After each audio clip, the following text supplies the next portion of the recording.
Radio মিলনের আজকের নিবেদন তমালিকা ঘোষাল ব্যানার্জির কাহিনী চাঁড়লি।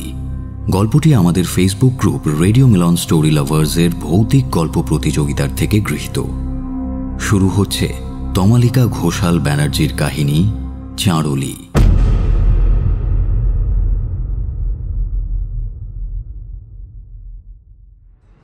বুঝলি রূপঙ্কর, রোজকার অফিস আর ভালো লাগছে না।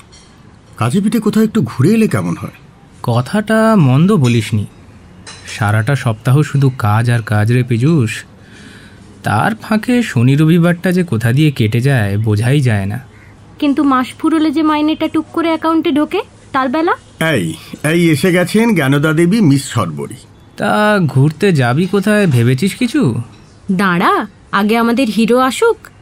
ওই তো সৌর্য। এই তো এসে গেছেন আমাদের হিরো। এবার ক্যান্টিনের সব মেয়েরা কাত। কই তুই তো কাত হোস না? আমার কথা ভাবতে হবে না, কিন্তু এবার তো তোর কাত হওয়ার দিন চলে এলো। কেন, ও আবার কিসে কাত হবে? ঠিক এই কারণেই তুই জ্ঞানদা দেব নয়। 2 মাস আগে যে মেয়েটা জয়েন করেছে। হ্যাঁ, গুঞ্জন।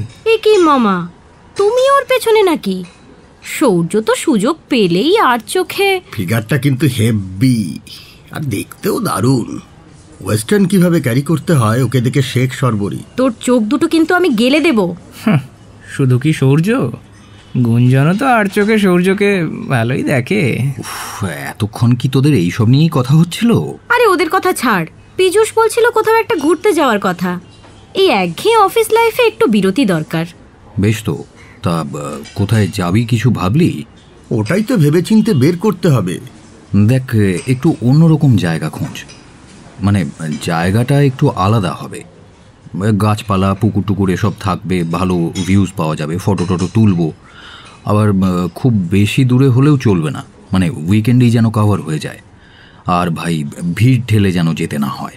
এতগুলো ক্রাইটেরিয়া ম্যাচ করা জায়গার খোঁজটা দেবে কে বলতো? দেখি সবাইকে জিজ্ঞাসা করে। তোরাও খোঁজ নিস, কিন্তু আমি বলে রাখলাম, সবাই ওই একঘেয়ে ঘুরতে যাওয়ার জায়গার নামই বলবে, দেখে নিস। আপনারা চাইলে ভিন্ডালগড় যেতে পারেন। সবাই পাশে তাকিয়ে দেখল গিরিজা তার লাঞ্চ শেষ, টিফিন বক্স বন্ধ করছে। ওদের পাশের টেবিলেই বসেছিল, কেউ খেয়ালও করেনি। অবশ্য সে খানিকটা খেয়াল না করার মতোই। অনধিকার চর্চায় রূপঙ্কর একটু বিরক্ত হয়। সে আমরা দেখে নেব কোথায় যাওয়া যায়। রূপঙ্কর, গিরিজা, ভিন্ডালগড়টা কোথায়? কখনো নাম শুনিনি তো। ওখানে দেখার মতো কি আছে? গিরিজা মোবাইল বের করে অনেকগুলো ছবি দেখায়। সত্যিই খুব সুন্দর জায়গা, চারিদিক শুধু সবুজ আর সবুজ, চোখ জুড়িয়ে যায়। এমনকি রূপঙ্করেরও আগ্রহ জাগে। তুমি এই জায়গাটার ব্যাপারে কি করে জানলে? এত ফটো আছে, আগে কখনো গেছো? ওখানে আমাদের দেশের বাড়ি। আপনারা ভেবেচিন্তে দেখুন, যেতে চাইলে আমাকে বলবেন, ডিটেলস দিয়ে দেব। ক্যান্টিন থেকে বেরিয়ে যাওয়ার আগে এক ঝলকের জন্য সৌর্যকে দেখে নেয় সে। ব্যাপারটা সৌর্যর নজর এড়ায় না। সেই স্কুল লাইফ থেকেই তো তার জন্য এইসব মেয়েরা পাগল, সে ভালো মতোই জানে। যেমন তোর গিরিজা দেবী, তেমনি তার দেশের বাড়ি। কি নাম? ভিন্ডালগড়। বাপের জন্মে শুনিনি। তবে ফটোতে যা দেখলাম জায়গাটা কিন্তু সুন্দর, মানে যাওয়া যেতেই পারে, কি বলিস? তাও আবার যে সে জায়গা নয়, গিরিজা দেবীর হোম টাউন। তোরা ওকে নিয়ে ওরম করিস কেন বলতো? মেয়েটা তো খারাপ নয়, আচার আচরণ সবই তো ভালো। বেশি দিন জয়েন করেনি, কিন্তু কাজেও খুব ভালো। সেদিন তো অনির্বাণ দাও ওর কাজের প্রশংসা করছিল। তাহলে অনির্বাণ দা আর গিরিজা। ওসব কথা ছাড় তো, আমরা ভিন্ডালগড় যাচ্ছি কিনা সেটা আগে কনফার্ম কর। না, যাচ্ছি না। ওরকম উদ্ভট নামের কোনো জায়গায় যেতে আমি রাজি নই। তারপর গিয়ে দেখব থাকার কোনো জায়গা টায়গা নেই, খাওয়া দাওয়ার কোনো ভালো ব্যবস্থা নেই। দেখ তাহলে কি করবি। লাঞ্চ টাইমের পর যে যার মতো কাজে ব্যস্ত হয়ে পড়ে। ঘুরতে যাওয়ার ব্যাপারটা মাথা থেকে বেরিয়েও যায়। ক্রমে অফিস ছুটির সময় হয়ে আসে। কিরে সূর্য, চল এবার, সবাই বেরিয়ে গেছে তো। আমার একটু সময় লাগবে রে পীযূষ। নো প্রবলেম, আমি বাইরে ওয়েট করছি।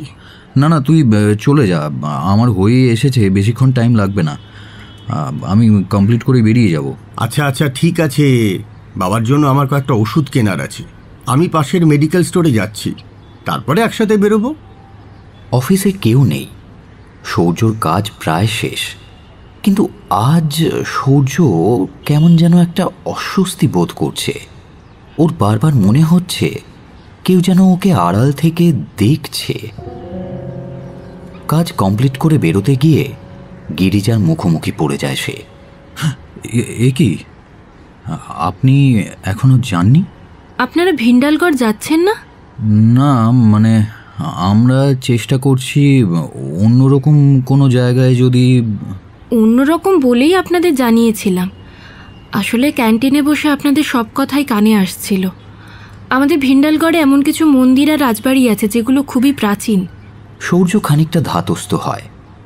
মেয়েটা খুব চেষ্টা করছে তাকে কনভিন্স করতে, কিন্তু কি কারণে? দেশের বাড়িতে নিয়ে গিয়ে ফ্যামিলি মেম্বারদের সঙ্গে পরিচয় করাবে, নাকি তাকে ইমপ্রেস করতে চাইছে?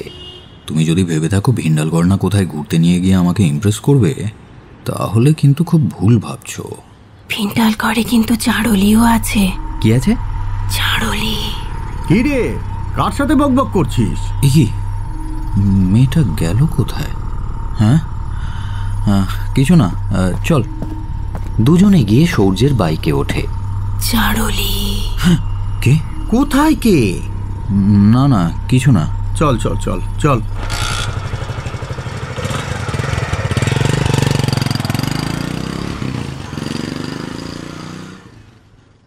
বাড়ি ফেরার পর সৌর্য অফিসের ঘটনাগুলো নিয়ে ভাবতে শুরু করে। কি যেন একটা নাম গিরিজা বলছিল, চাড়লি। চোখের সামনে থেকে কোথায় যে উবে গেল মেয়েটা। পীযূষ না ডাকলে আর একটু জিজ্ঞেস করা যেত। অবশ্য ভালোই হয়েছে। পীযূষের সামনে গিরিজার সঙ্গে কথা বলতে কেমন যেন বাধে ওর। ওরা গিরিজাকে নিয়ে প্রায়ই ঠাট্টা ইয়ার্কি করে। এখন তার সঙ্গেই যদি আলাদা করে কথা বলতে দেখে, তাহলে তো কেলেঙ্কারির আর কিছুই বাকি থাকবে না।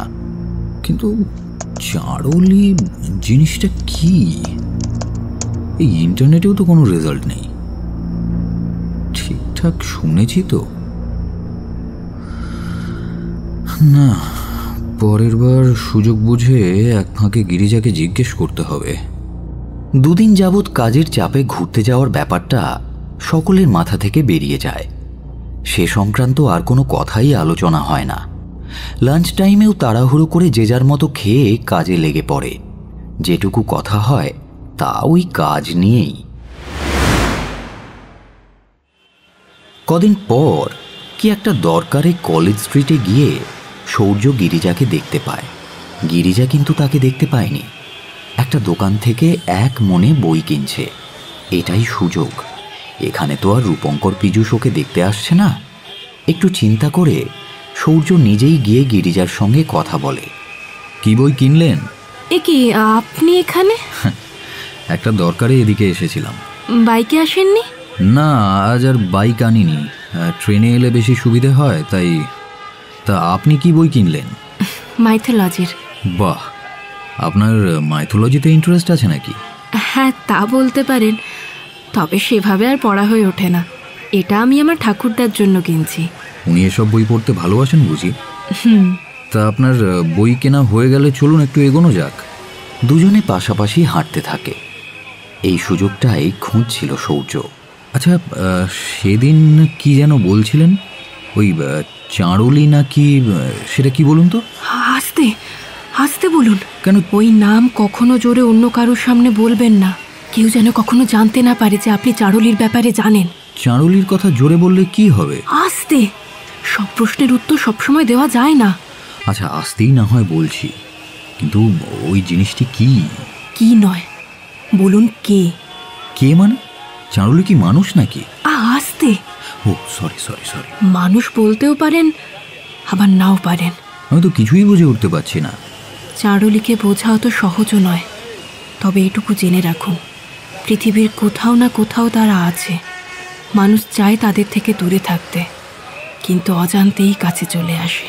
আপনি যে বলেছিলেন আপনাদের গ্রামে আছে। আগে আছে না, ছিল, এখন আর নেই। কিংবা আচ্ছা, আমি এবার আসি। হ্যাঁ, এই বলে বাসে উঠে পড়ে গিরিজা। সূর্যর এবারও কিছু জানা হয়ে ওঠে না।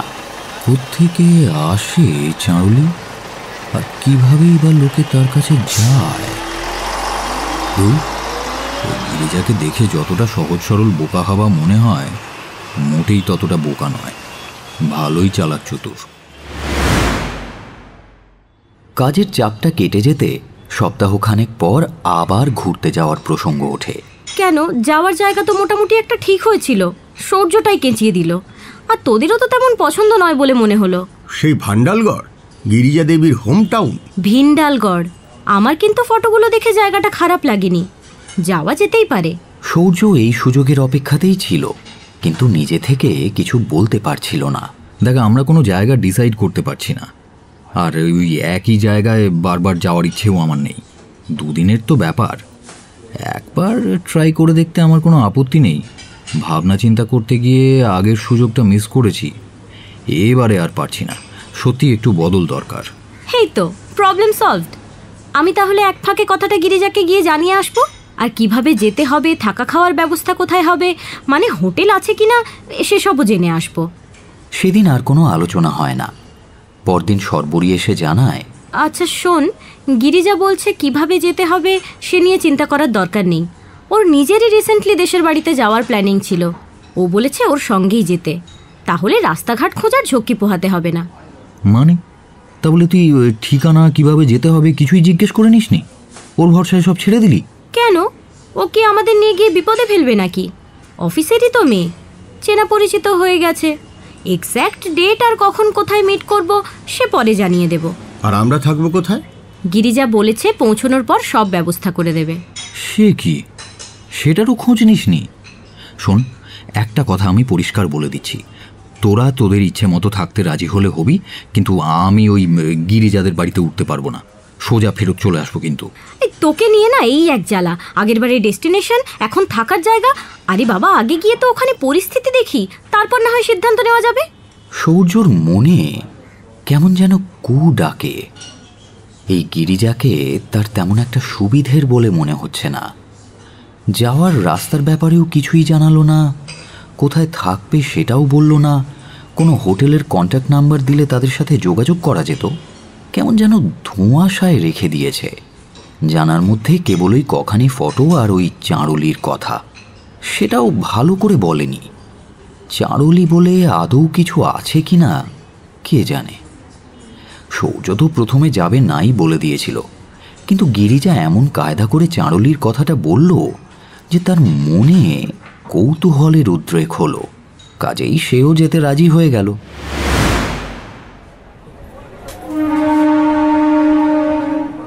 7-5 ভাবতে ভাবতে ঘুরতে যাওয়ার দিন চলে আসে।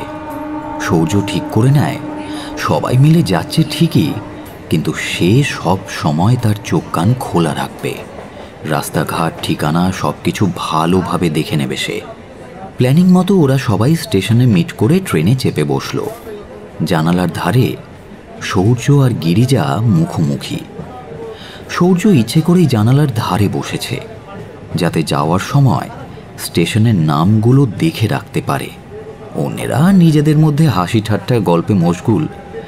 আর চোখে সূর্য বুঝতে পারল সর্বরীর সঙ্গে কথা বলতে বলতে গিরিজা মাঝে মধ্যেই ওর দিকে তাকাচ্ছে।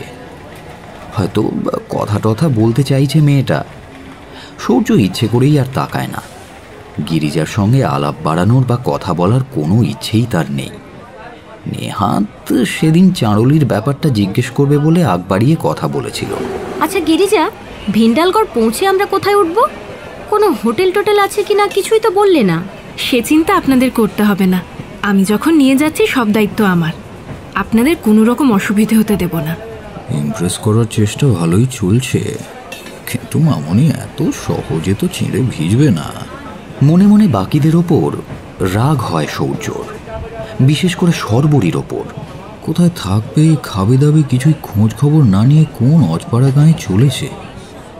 কিছু বললেই অমনি সবাই বলবে সূর্য বাধা দিচ্ছে। যেতে রাজি হয়েছি ঠিকই, কিন্তু এই অচেনা মেয়েটার ওপর এত ভরসা কিসের কে জানে। অনেকক্ষণ পর ভিন্ডালগড় স্টেশনে এসে পৌঁছলো ওরা। ট্রেন থেকে নেমে সৌর্য অবাক। এটা স্টেশন? ভাঙাচোরা প্ল্যাটফর্ম, কেউ কোথাও নেই, শুধু তারাই নামলো ট্রেন থেকে। অথচ বাকিদের এদিকে কোনো খেয়ালই নেই, নিজেদের মধ্যে বকেই চলেছে। বিরক্ত হয়ে এদিক ওদিক তাকাতে গিয়ে সৌর্যর চোখে পড়ে প্ল্যাটফর্মের বেশ খানিকটা দূরে একটা লোক দাঁড়িয়ে আছে। অদ্ভুত পোশাক, অবিন্যস্ত চুল, মুখ ভর্তি গোঁপদাড়ি। তাদের দিকে কেমন যেন অদ্ভুত দৃষ্টিতে দেখতে দেখতে স্টেশন থেকে বেরিয়ে গেল লোকটা। বেশ মনোরম পরিবেশ, কি বলিস? কি মনোরম পরিবেশ! চারপাশে গাছগাছড়া, ঝোপ জঙ্গল হয়ে আছে। এখানটাই এরকম, অন্য জায়গাগুলো কিন্তু এমন নয়। কোথায় নিয়ে যাচ্ছে কে জানে। বিরক্তি ভরা মুখ নিয়ে সৌর্য বাকিদের সঙ্গে গিরিজাকে অনুসরণ করল। কিছু দূর গিয়ে একখানা বিশাল পুরনো আমলের বাড়ির সামনে হাজির হলো তারা। বড় বলতে বাড়িটা দোতলা, তবে অনেকখানি জায়গা জুড়ে রয়েছে। বাড়িখানা দেখে সৌর্যর মনের বিরক্তিটা কিছুটা হলেও কমল। পুরনো আমলের বাড়ি তার ভারী পছন্দের। তার মামা বাড়িটাও এমনই ছিল। ছোটবেলায় সেখানে গিয়ে লম্বা বারান্দায় কত খেলেছে। দাদু মারা যাওয়ার কবছর পরেই মামারা বাড়িটা প্রমোটারকে হস্তান্তর করে দেয়। এখন সেখানে বিলাসবহুল ফ্ল্যাট। হারান কাকা, ও হারান কাকা! বাড়ির ভেতর থেকে 50 একজন ব্যক্তি ছুটে আসেন। আরে মিনু দিদি, তোমরা এসে গেছো? চলো চলো ভেতরে চলো। বাড়ির ভেতরে ঢুকে ঘুরে ফিরে দেখতে থাকে সৌর্য। ঘরগুলো অনেক বড়, বেশ ঠান্ডা মতো, আরামদায়ক।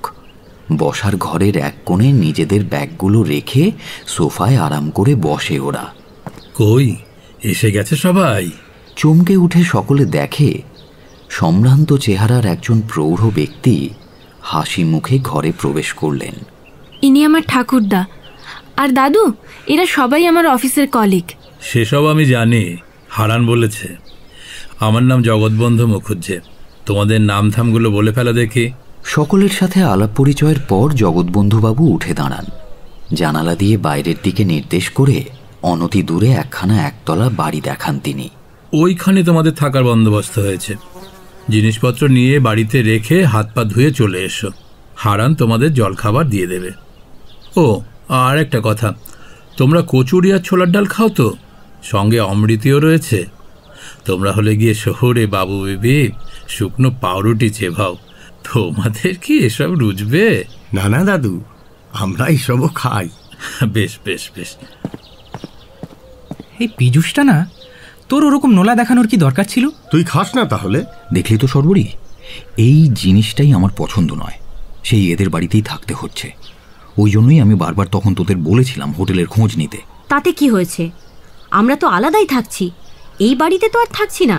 তাছাড়া এখানে খোশ গল্প করার মতো আছেটাই বা কে? আমিও তোকে সেটাই জিজ্ঞেস করব ভাবছিলাম। এই গিরিজার বাবা মা কোথায়? আস্তে, ছোটবেলাতেই ওর বাবা মা একটা অ্যাক্সিডেন্টে মারা গেছেন, ও বলেছিল। জলখাবার আর মধ্যাহ্নভোজন দুটোই বেশ জমিয়ে হলো। সবাই বেশ খোশ মেজাজে গল্প করছে। সৌর্যর বিরক্তি ভাবটাও অনেকটা কেটে গেছে। গিরিজা এসে জানিয়ে গেছে বিকেলবেলা তাদের কাছাকাছি একটু ঘুরিয়ে আনবে, আর ফিরে আসার সময় পরদিন দূরের জায়গাগুলো ঘোরার জন্য দুখানা টোটো ঠিক করে আসবে। গিরিজার প্রস্তাবটা সকলের বেশ মনে ধরে। আজ আর কাল কেটে গেলে তো পশু ভরি ফেরা, তার মধ্যেই যা ঘোরার ঘুরে ফেলতে হবে। বিকেল হতেই সকলে সানন্দে বেরিয়ে পড়ে। সৌর্য লক্ষ্য করে বিকেল থেকে গিরিজা যেন একটু বেশি তার কাছাকাছি ঘুরঘুর করছে। এক ফাঁকে সৌর্যকে এসে বলে, আপনার সঙ্গে একটু কথা ছিল। ঠিক সেই মুহূর্তে রূপঙ্কর এসে যাওয়ায় কিছু বলতে পারে না সে। কে জানে প্রেমের প্রস্তাব দেওয়ার মতলব করছে না তো। স্টেশনটা অমন জঙ্গল লাগলেও এখানকার প্রাকৃতিক পরিবেশ সত্যিই মনোরম। চারপাশে সবুজ, স্বচ্ছ দিঘির জল, মৃদুমন্দ বাতাস আর পাখির কলরব। মনে এক অদ্ভুত প্রশান্তি আসে। দিঘির ধারে বসে কিছুক্ষণ গল্পগুজব চলে তাদের। এখানে প্রাচীনকালের বেশ কিছু মন্দির আর রাজবাড়ি আছে। কাল খুব সকাল সকাল বেরিয়ে আপনাদের সেসব দেখিয়ে আনবো। সকাল সকাল না বেরোলে সব কিছু দেখে শেষ করা যাবে না। এখন বরং বাড়ি ফেরা যাক। এই দাঁড়াও, আগে কয়েকটা ফটো তুলে নিই সবাই মিলে। 2-4টে ছবি তোলার পর সূর্য সরে আসে। বাকিরা তখনও ছবি তুলতেই ব্যস্ত। মুক্ত বাতাসে সূর্য প্রাণ ভরে শ্বাস নেয়। আর 2 দিন পরেই তো আবার সেই ইটকাট পাথরের শহরে ফিরতে হবে। হঠাৎ করে কেউ একজন সূর্যর হাত ধরে টেনে তাকে একটা বড় গাছের আড়ালে সরিয়ে আনে।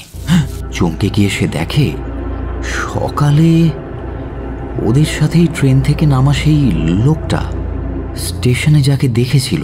সাবধান, খুব সাবধান। কেন? তোর উপর নজর আছে তার।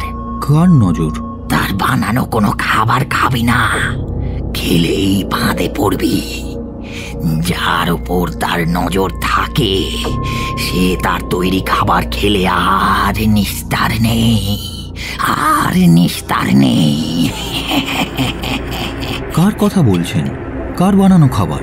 সে কিন্তু এখানেই থাকে, এইখানে, মনে রাখবি। ধুর, কোথাকার কোন পাগল। সূর্য চলে যেতে চাইলে লোকটা তার হাত ধরে বলে, তোর ওপর চাঁড়লির নজর পড়েছে। কি? চাঁড়লি। কি বললে? কার নজর পড়েছে? চাঁড়লির? হ্যাঁ, চাঁড়লি। কেমন দেখতে তাকে? কি করে চিনব? এই সূর্য, সূর্য, আরে কোথায় গেলি? তার 2 চোখের মনি লাল, পুরো রক্তবর্ণ। এই সূর্য! আসছি। আরে কোথায় গেল লোকটা?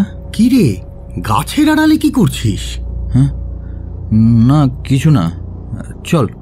সূর্য ব্যাপারটা কাউকে জানায় না, সকলের সঙ্গে বাড়ি ফিরে আসে। চাঁড়লি বর্তমানে এই গ্রামেই আছে। তবে যে গিরিজা বলেছিল আগে ছিল এখন নেই, কে যে সত্যি বলছে আর কে যে মিথ্যে কিছুই বুঝে উঠতে পারছি না। আর আমার উপরই বা নজর দিতে যাবে কেন? মানে একটা তো কিছু কারণ থাকবে। গ্রামগঞ্জ, তাছাড়া সবাই বেশ ক্লান্ত। রাত 8টার মধ্যেই সবাই খেয়ে দিয়ে শুয়ে পড়ে। কিন্তু সূর্যর ঘুম আসে না। নতুন জায়গায় তার ঘুম আসতে একটু দেরি হয়। কত শত চিন্তা ভিড় করে মনে, তাও সে চুপ করে শুয়ে থাকে। হঠাৎ মনে হলো জানালার বাইরে একটা ছায়া শরীর যেন ঘোরাফেরা করছে। খুব সাবধানে বিছানা থেকে উঠে পা টিপে টিপে জানালার কাছে গিয়ে উঁকি মারে সে। দেখল দ্রুত কেউ একজন জগৎবন্ধু বাবুদের বাড়ির দিকে চলে গেল। কে হতে পারে? চাঁড়লি নয় তো? কিন্তু তাহলে জগৎবন্ধু বাবুদের বাড়ির দিকে যাচ্ছে কেন? উঁকি ঝুঁকি দিয়ে দেখার চেষ্টা করে সূর্য, কিন্তু অন্ধকারে কিছুই ঠাহর করা যায় না। ঘরের বাইরে এসে দাঁড়ায় সে। দেখে গিরিজা ওই বাড়ির দোতলার বারান্দায় দাঁড়িয়ে আছে।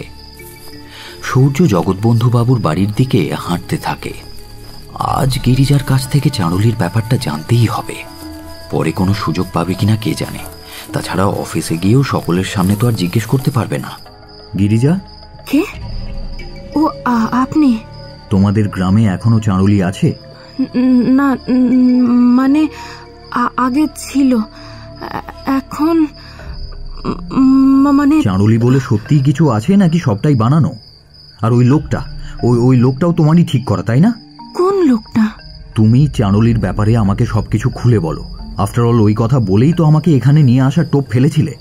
গিরিজা কিছু বলতে গিয়েও চুপ করে যায়। চোখটা একটু যেন ছলছল করছে। তার মানে চাঁড়লি ফাঁড়লি বলে কিছুই নেই। তুমি জাস্ট একটা চাল চেলেছিলে আমাদের এখানে আনার জন্য, তাই তো? এত বড় মিথ্যেবাদী তুমি। মেনু মিথ্যে বলেনি। গলা শুনে পেছনে তাকিয়ে সূর্য দেখে জগৎবন্ধু বাবু দাঁড়িয়ে আছেন। চাঁড়লি আগেও ছিল, এখনো আছে। মেনু, এই করতে তুমি শহরে চাকরি করতে গিয়েছো? আমাদের গ্রামের কথা 5 কান করতে? এর কারণ আছে দাদু। থামো তুমি। নিজের ঘরে যাও। সূর্য, চারুলির ব্যাপারে কি জানতে চাও বলো, আমি বলবো। আমার নাতনি মিথ্যেবাদী নয়, কিন্তু তার আগে তোমাকে কথা দিতে হবে এর একটা বর্ণ তুমি অন্য কাউকে কখনো বলতে পারবে না। বলো রাজি? হ্যাঁ।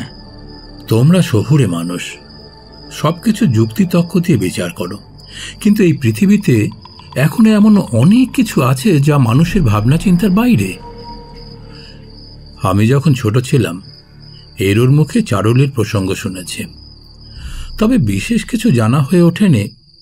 কাউকে প্রশ্ন করলে সে এড়িয়ে যেত। চারুলিকে নিয়ে কৌতূহল ছিল আমার আজীবন, যতক্ষণ না নিজে চারুলিকে প্রত্যক্ষ করার ঘটনা ঘটল। আপনি চারুলিকে দেখেছেন?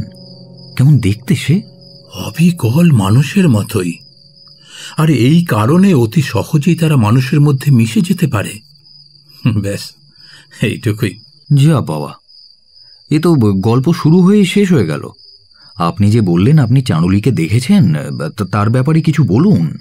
সে কেমনভাবে কথা বলে, কি খায়, সে কি ভয়ানক কোনো জীব, মানুষ নাকি রাক্ষস? সেসব তোমাকে আমি বলতে বাধ্য নই। তুমি মিন্নুকে দোষারোপ করেছিলে যে চারুলি বলে কিছু হয় না, সে নাকি তোমায় মিথ্যে কথা বলেছে, তাই ব্যাপারটা জানালাম। যাও গিয়ে শুয়ে পড়ো, কাল তোমাদের আবার বেরোনো আছে।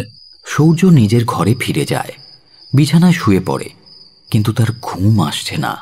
তার মনে হলো জগৎবন্ধুবাবু কিছু যেন আড়াল করছেন। চারুলির ব্যাপারে সবকিছু জেনেও কিছুই জানালেন না। ওদিকে গিরিজার সাথেও একটু বেশি রুড বিহেভ করে ফেলেছি। যাওয়ার সময় ওর চোখ দুটো ছলছল করছিল। কেন যে এমন বললাম? এত সব ব্যাপার ভাবতে গিয়ে সূর্যর ঘুমের আরও 12টা বেজে গেল। কিছুক্ষণ এপাশ ওপাশ করেও ঘুম আসে না, কিন্তু চিন্তা করতে করতে গভীর রাতের দিকে ক্লান্ত শরীরে ঘুম এসেই গেল। ভোর রাতের দিকে হঠাৎ সূর্যর ঘুমটা ভেঙে গেল। কেমন যেন গলা বুক সব জ্বালা করছে। বুঝতে পারল বদহজম হয়েছে। অনেক খোঁজাখুঁজি করেও অ্যাসিডিটির কোনো ট্যাবলেট সে পেল না। অগত্যা সেই বাগান ঠেঙিয়ে গিরিজার কাছেই যেতে হবে। একদিক থেকে ভালোই হলো, এই সুযোগে ক্ষমাটাও চেয়ে নেবে সে। সেখানে গিয়ে দেখে সদর দরজার তালা খোলা। হারান কাকা মনে হয় উঠে পড়েছে। সে সিঁড়ি বেয়ে উঠে গিরিজার ঘরের দরজায় টোকা মারে। ঘরের আলো জেলে ঘুম চোখে দরজা খোলে গিরিজা। তার মুখ অন্ধকারাচ্ছন্ন। আসলে গিরিজা, তোমার কাছে কোনো অ্যাসিডিটির ওষুধ হবে? দিচ্ছি। গিরিজা ভেতরে ঢুকে যায়। দরজার গোড়া থেকে সূর্য ভেতরে তাকিয়ে দেখে গিরিজার বিছানায় একটা পুরনো ডায়েরি খোলা। কিসের ডায়েরি দেখার জন্য সূর্য ভেতরে ঢুকতেই গিরিজা ওষুধ নিয়ে আসে, কিন্তু তাকে দেখে সূর্য কোনো কথা বলতে পারে না। হঠাৎই সে দৌড়ে বেরিয়ে যায় ঘর থেকে। ঘুমের ঘোরে গিরিজারও ব্যাপারটা ঠিক বোধগম্য হয় না, তাই কিছু বুঝতে না পেরে সে আবার নিজের বিছানায় এসে ঘুমিয়ে পড়ল। পীযূষ, হ্যাঁ পীযূষ, হ্যাঁ পীযূষ। হ্যাঁ, কি রে, কি হয়েছে? রক্ত। না না না না, এদের এসব বলা যাবে না। এরা চারুলির ব্যাপারে কিছু জানে না, আর বললেও বিশ্বাস করবে না কেউ। কি রে, বল বল, কি হয়েছে? কোথায় রক্ত? হ্যাঁ, কি হলো রে পীযূষ? আরে দেখ না, আমায় ধরপড় করে তুলে এখন কিছুই বলছে না। শোন, আমাদের এখনই বাড়ি ফিরতে হবে। কি বাড়ি ফিরতে হবে? এই তোরা থাম থাম থাম, ওকে বলতে দে। বাবার ভীষণ শরীর খারাপ, রক্তচাপ হঠাৎ ভীষণ বেড়ে গেছে, এখনই ফিরতে হবে। ট্রেন থাকলেও এত ভোরে রাস্তা চিনে স্টেশন পর্যন্ত যাব কিভাবে? ওসব নিয়ে ভাবতে হবে না। আমি স্টেশনের রাস্তা, কখন ট্রেন আছে, সব কিছু প্রথম দিনই নজর করে এসেছিলাম। শোন, তোদের থাকতে হয় থাক, দরকার পড়লে আমি একাই ফিরে যাচ্ছি। তুই কি পাগল হয়ে গেছিস? না না, তোকে এখানে একা একদম ছাড়া যাবে না, একদম ছাড়া যাবে না। আমরাও তোর সঙ্গেই যাব।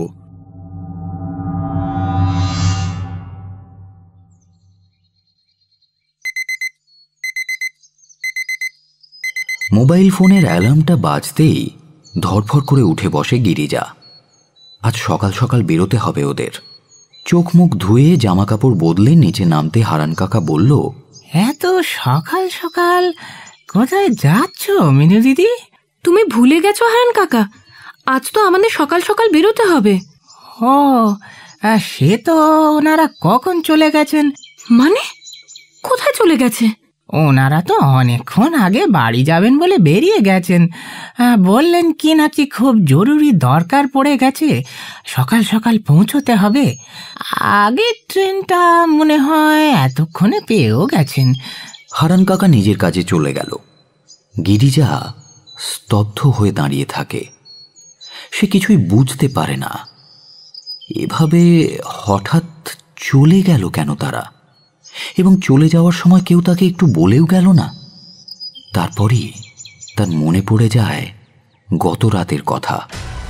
সূর্য তার ঘরে এসেছিল। আঁতকে উঠে জগৎবন্ধুবাবুর ঘরের দিকে সে দৌড়ে যায়। দাদু, দাদু, কি হয়েছে দিদি ভাই? একটা কাণ্ড হয়ে গেছে। কাল রাত্রে সূর্য আমার কাছে অ্যাসিডিটির ওষুধ চাইতে এসেছিল। আমি তখন ঘুমোচ্ছিলাম। ঘুম থেকে উঠেই দরজা খুলে দিয়েছি। লেন্স পরার কথা মনে ছিল না। সর্বনাশ!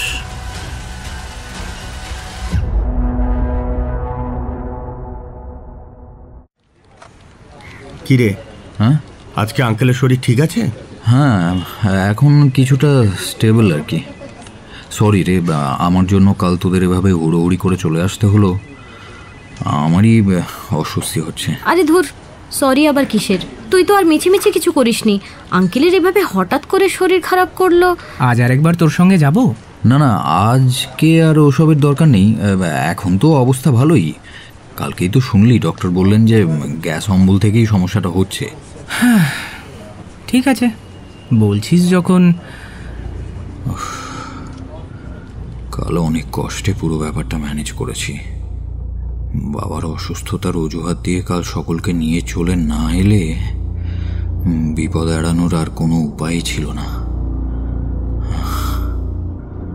কাল ভোরেই চাঁড়ুলির দর্শন হয়ে গিয়েছে।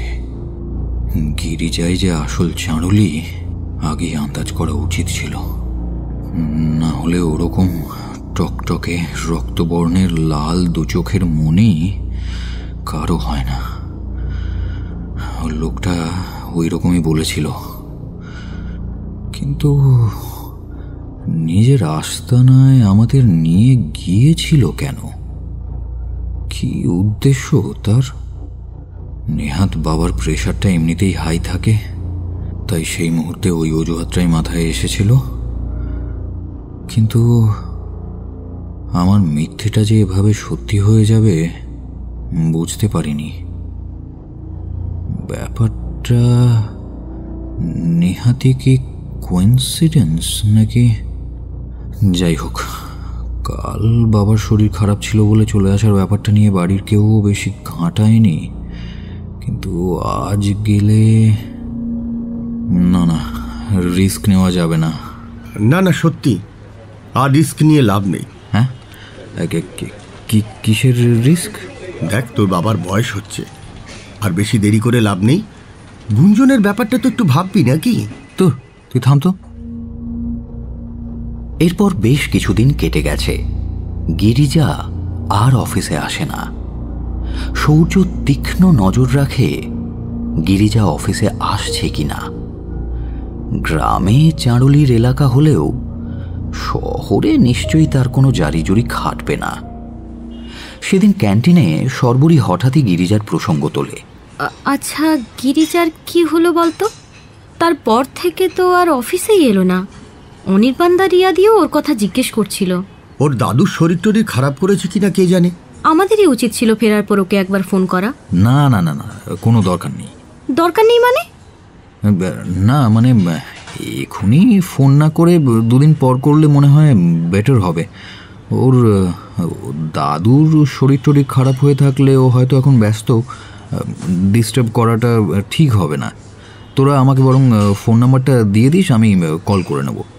আমার জন্যই তো সেদিন ওভাবে চলে আসতে হয়েছিল, আমারই উচিত ফোন করা। আচ্ছা ঠিক আছে, আমি তোকে নাম্বারটা দিয়ে দেবো। যাক, পীযূষদের পরে বলে দেবো ফোন করেছিলাম কিন্তু ধরেনি। এরপর আরও সপ্তাহখানেক কেটে গেছে। অফিসের কাজের চাপে সবাই ব্যস্ত। কিরে সূর্য, পার্টি কবে দিচ্ছিস? পার্টি আবার কিসের? আর না জানার ভান করতে হবে না সোনা। তোর আর গুঞ্জনের কেসটা নিয়ে সব খবরই আমার কানে এসেছে। আমার কথায় তো সেবার ধ্যাত করে দিলি, কিন্তু ভিতরে ভিতরে তো জল অনেক দূর গড়িয়েছে। হ্যাঁ তা ভাই, কংগ্রাচুলেশনস। সূর্যের এলেম আছে বলতে হবে। অফিসের সব থেকে সুন্দরী আমাদের সূর্যের প্রেমে হাবুডুবু খাচ্ছে, ভাবা যায়? ভাবার কি আছে, আমাদের সৌর্য কি আর হিরোর চেয়ে কিছু কম নাকি? আচ্ছা, তোরা কেউ গিরিজার খোঁজ পেলি? কেমন আছে? জবটা কি ছেড়ে দিল নাকি? সূর্যর তো ফোন করার কথা ছিল। হ্যাঁ করেছিলাম, কিন্তু ধরেনি। কে জানে কি ব্যাপার। গিরিজাকে? হ্যাঁ, আরে গুঞ্জন। বসো বসো বসো। গিরিজা বলে একটা নাম শুনলাম, গিরিজাকে? আর বলো কেন, বেশি দিন হয়নি অফিস জয়েন করেছে। এই তো তুমি জয়েন করার বেশ কিছুদিন পরেই জয়েন করলো। আমাদের সাথে ভালোই বন্ধুত্ব হয়ে গেছিল, ওর দেশের বাড়িতেও নিয়ে গেছিল আমাদের। তারপর কি যে হলো, আর কোনো খোঁজ নেই। অফিসে আসে না, ফোন করলেও ধরে না। ওর দাদুর শরীর খারাপ হয়েছে কি না সেটাই ভাবছি। জানো তো, এমন একটা জায়গায় থাকে, শহরাঞ্চল থেকে অনেকটা ভেতর দিকে। কাছাকাছি ভালো কোনো হসপিটাল আছে কি না কে জানে। ওর দেশের বাড়ি কোথায়?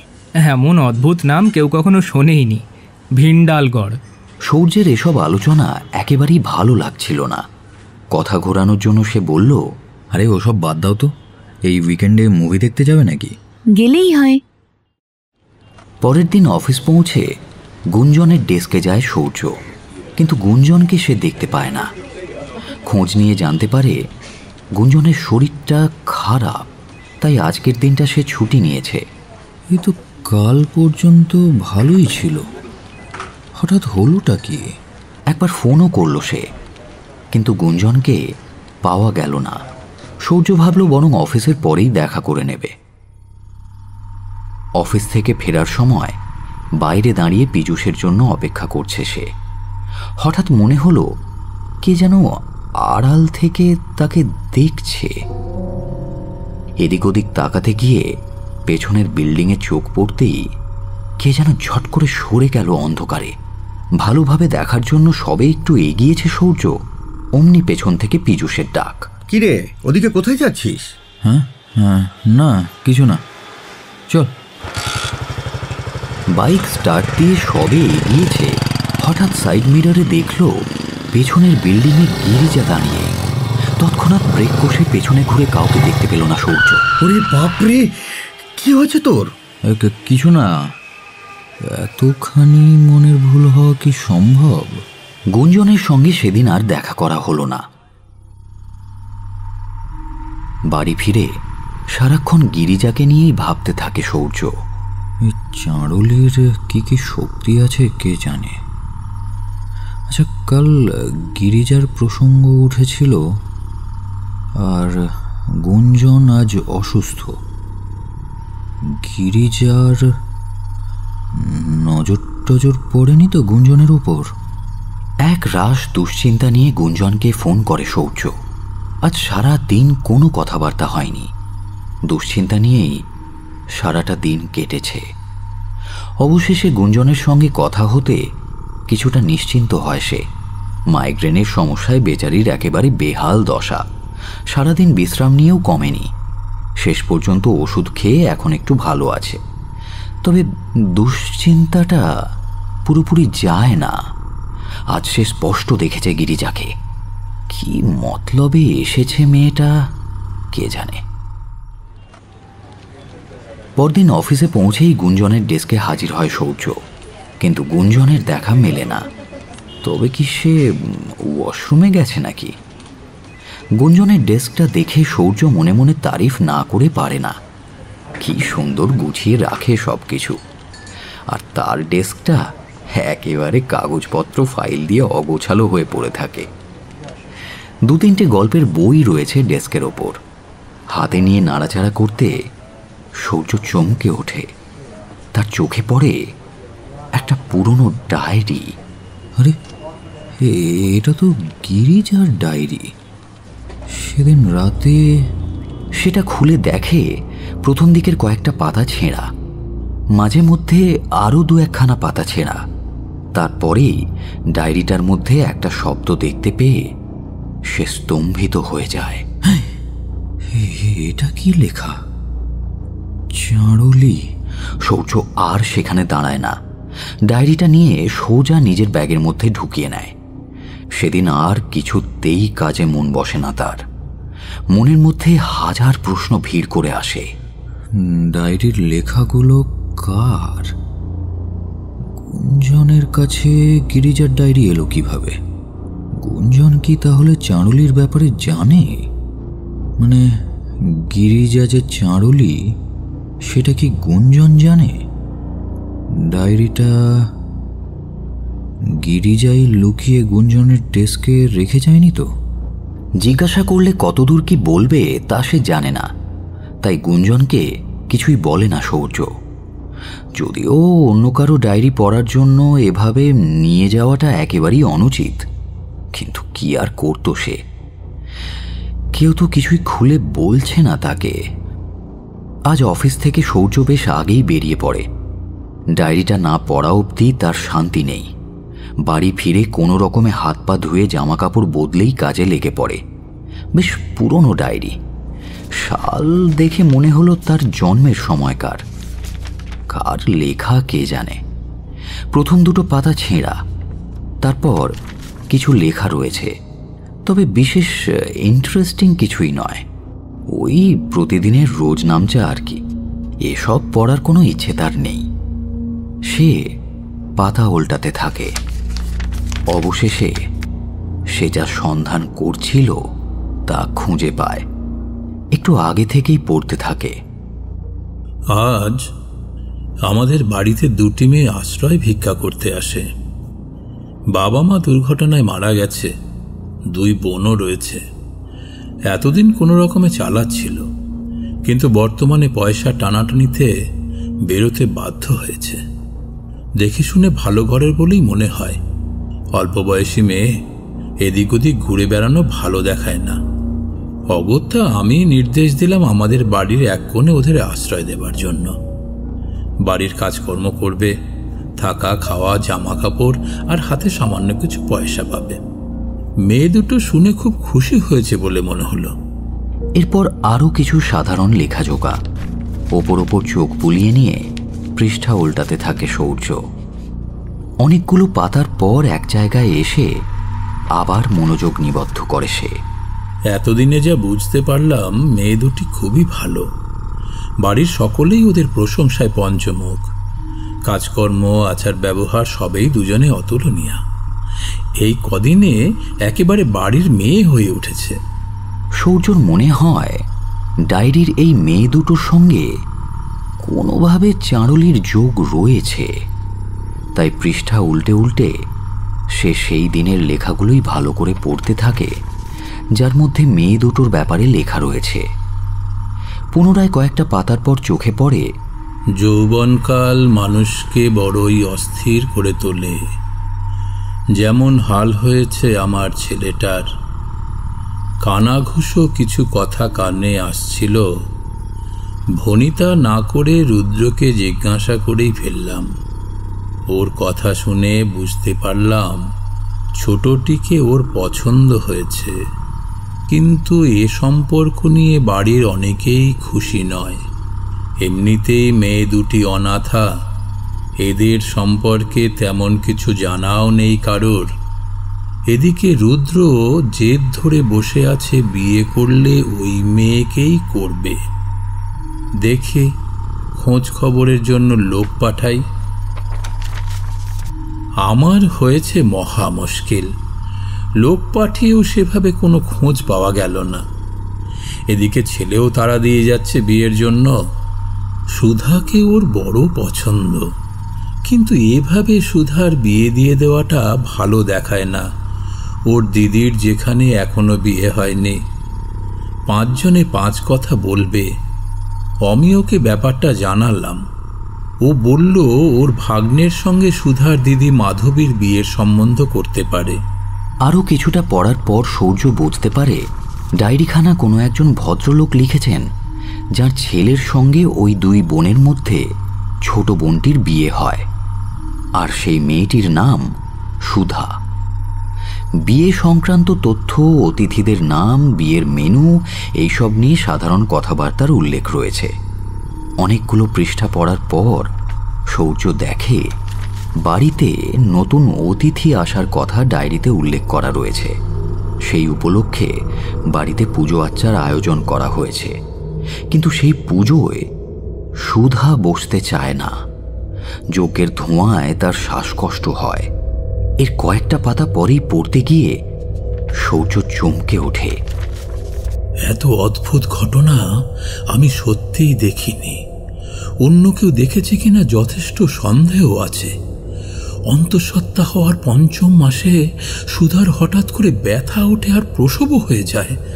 আমরা ভেবেছিলাম নবজাতক শিশু হয়তো বাঁচবে না, কিন্তু সকলেই অবাক হয়ে দেখি সেই শিশু অবিকল জন্মানো একটি পরিপূর্ণ শিশুর অনুরূপ, শারীরিক দিক থেকে সম্পূর্ণ স্বাভাবিক ও সুস্থ। ভগবানের অসীম কৃপা যে কোনো অঘটন ঘটেনি। সুধা যে আমাদের সকলকে এমনভাবে ঠকাবে কখনো ভাবিনি। এ বাড়ি থেকে স্নেহ, ভালোবাসা, সম্মান, যত্ন সবকিছুই ও পর্যাপ্ত পরিমাণে পেয়েছে। সবকিছু জেনেও রুদ্রর সঙ্গে এমনটা করতে পারল। শেষ পর্যন্ত নিজের ছেলের সঙ্গে কিনা একটা চারুলির বিয়ে দিলাম। আমার বংশের সন্তান কিনা চারুলি। রুদ্র এবার শেষ হয়ে যাবে।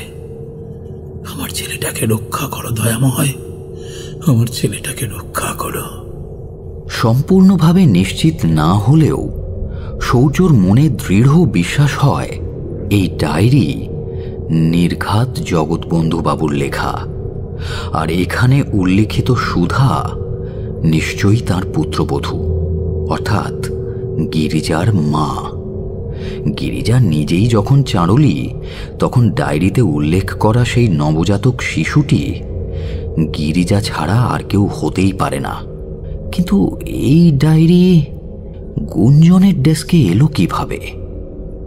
প্রশ্নের পর প্রশ্ন জমতে থাকে সূর্যর মনে, কিন্তু সেসবের কোনো উত্তরই সে পায় না। হতাশ মনে ডায়েরিটা বন্ধ করে ব্যাগের মধ্যে ঢুকিয়ে রাখে। এটাই ডায়েরির শেষ পৃষ্ঠা ছিল। তার পরের পৃষ্ঠাগুলো ছেঁড়া। কি লেখা ছিল কে জানে, আর ছেঁড়ার দরকারটাই বা কি ছিল? থাকলে বরং আরো কিছু জানা যেত।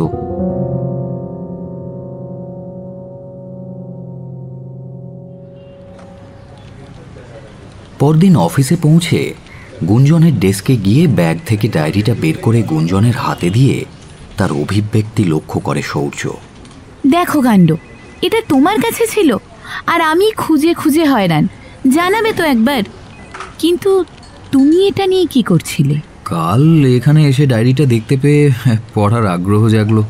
পুরনো ডায়েরি তো পড়তে বেশ লাগে আর কি। তুমি তো তখন ডেস্কে ছিলে না, তা পড়ার জন্য নিয়ে গেলাম। জানাতে ভুলে গেছিলাম তোমাকে। ও কোনো ব্যাপার নয়, তবে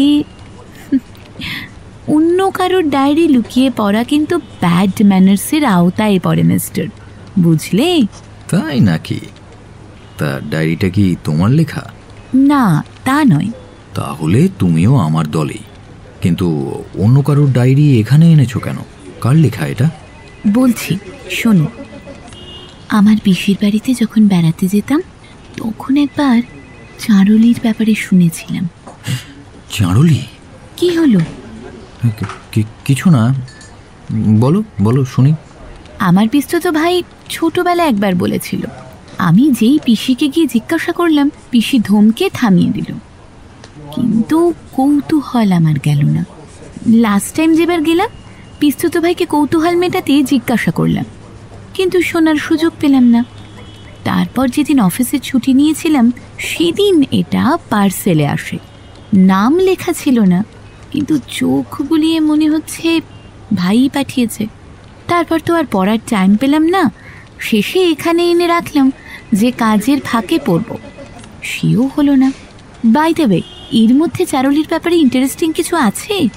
না, তেমন কিছু নেই, কিন্তু চারুলি কি বলো তো? আমি শুনেছি খুব ডেঞ্জারাস আর শক্তিধর, মানুষের মতো দেখতে কিন্তু অন্যরকম। তা তোমার ওই পিস্তুত ভাইটি এই ডায়েরি পেলো কোথায়? তা আমি জানি না, জোগাড় করেছে হয়তো কোথাও থেকে। তুমি এই ব্যাপারে আর কি কি জানো? জানার মধ্যে এটুকু জানি যে ওরা বংশ বিস্তার করা এবং নিজেদের আয়ু বাড়ানোর জন্য পুরুষদের ব্যবহার করে। বংশ বিস্তার না হয় বুঝলাম, কিন্তু আয়ুকাল বাড়ে কিভাবে? কিন্তু তার আগে বলো, তুমি এসব জানতে চাইছো কেন? এমনভাবে কথাগুলো বলছো যেন চারুলির ব্যাপারে তোমার আগে থেকেই জানা আছে। চারুলি যে আছে সেটা তুমি বিশ্বাস করো? করি, কিন্তু 100% নয়। ছোটবেলা থেকে ভাইয়ের মুখে শুনেছি, কিন্তু চাক্ষুষ করিনি। ওই ব্যঙ্গমা ব্যঙ্গমের গল্পের মতো হয়ে গেছে আর কি। ভালো করে শোনো, চারুলি আছে, আর আমাদের খুব কাছেই আছে। খুব সাবধানে থাকবে। তার মানে? ও যে ওই গিরিজা বলে মেয়েটা, যার কথা সর্বরী সেদিন বলছিল, এই ডায়েরিটা ওরই, ওই চারুলি। তুমি কি করে জানলে যে ও চারুলি? সমস্ত ঘটনা গুঞ্জনকে খুলে বলে সৌর্য। দেখো, এই ব্যাপারটা আমি ছাড়া কিন্তু আর কেউ জানে না। তুমি কিন্তু কাউকে কিচ্ছু বলো না। কিন্তু কাউকে যদি না জানাই, বাকিরা তো বিপদে পড়ে যাবে। না, পড়বে না। চারুলির নজর শুধু আমার উপর, আর সেই কারণে তোমার উপর তার বিষ নজর পড়েছে। তুমি খুব সাবধানে থাকবে, একা কোথাও যাবে না।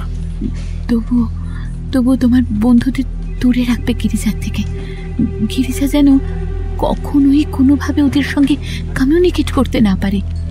পরদিন সূর্য অফিসে পৌঁছতেই গুঞ্জন একটা বাক্স এনে তার হাতে ধরিয়ে দেয়। শোনো, তুমি কোনো একটা বাহানা বানিয়ে এখনই অফিস থেকে বেরিয়ে পড়ো। গিরিজাদের বাড়িতে গিয়ে এই মিষ্টি থেকে অন্তত একটা মিষ্টি ওকে খাইয়ে দিয়ে আসবে। ও খেয়েছে সেটা দেখে তবেই আসবে। মানে হঠাৎ অত দূরে গিয়ে মিষ্টি খাওয়াতে যাবো কেন? এটা যে সে মিষ্টি নয়, অনেক কিছু দিয়ে বিশেষ পদ্ধতিতে বানানো। এটা খেলে চারুলির চ্যাপ্টার ক্লোজ হয়ে যাবে। তাই নাকি? কিভাবে? এতে তো দেখছি অন্নপূর্ণা মিষ্টান্ন ভাণ্ডার লেখা। বাক্সটা ওই দোকানে, কিন্তু এর ভেতরের মিষ্টিগুলো আমার বানানো। কোনো বিশেষ পদ্ধতি আছে নাকি? আমি কাল আমার সেই পিস্তুত ভাইয়ের কাছ থেকে জেনে নিয়ে নিজে হাতের সব বানিয়েছি। তুমি আর দেরি করো না, রওনা হয়ে যাও। এটা খেলে কি গিরিজা মারা যাবে নাকি? ভাইয়ের কথা ঠিক হলে যাবে, কিন্তু তাতে কি? না মানে খুন করব? আমিও সারাক্ষণ এটাই ভেবে চলেছি, কিন্তু এই আতঙ্ক নিয়ে তো বাঁচা যায় না বলো। ওরা তোমার মধ্যে আমি তোমাকে হারাতে পারবো না। ও চারুলি, ওকে না সরালে কোনোদিন হয়তো ও আমাদেরই মেরে ফেলবে। কিন্তু হঠাৎ করে মিষ্টি নিয়ে ওদের বাড়িতে গিয়ে হাজির হলে একটা কারণ তো জিজ্ঞেস করবে ওরা। তাও ঠিক, বলে দেবে যে সেদিন ওভাবে না জানিয়ে চলে এসেছিলে, তাই দেখা করতে গেছো। কারোর বাড়িতে দেখা করতে গেলে মিষ্টি নিয়ে যাওয়াটা তো স্বাভাবিক ব্যাপার। হ্যাঁ, ঠিক আছে। মিষ্টির বাক্সটা ব্যাগে ঢুকিয়ে সূর্য রওনা হয়ে যায়। ভিন্ডালগড় পৌঁছতে দুপুর গড়িয়ে যায়। গিরিজাদের বাড়িতে গিয়ে বাইরে হারান কাকার সঙ্গে দেখা হয়ে যায় সূর্যর। আরে কি ব্যাপার বাবু, আপনি এভাবে হঠাৎ? এদিকেই একটা কাজে এসেছিলাম, তাই ভাবলাম ঘুরে যাই। আসলে সেদিন ওভাবে চলে গিয়েছিলাম তো, তাই দেখা করতে এলাম আর কি। ভালো আছেন তো সবাই? সবাই ভালোই আছে।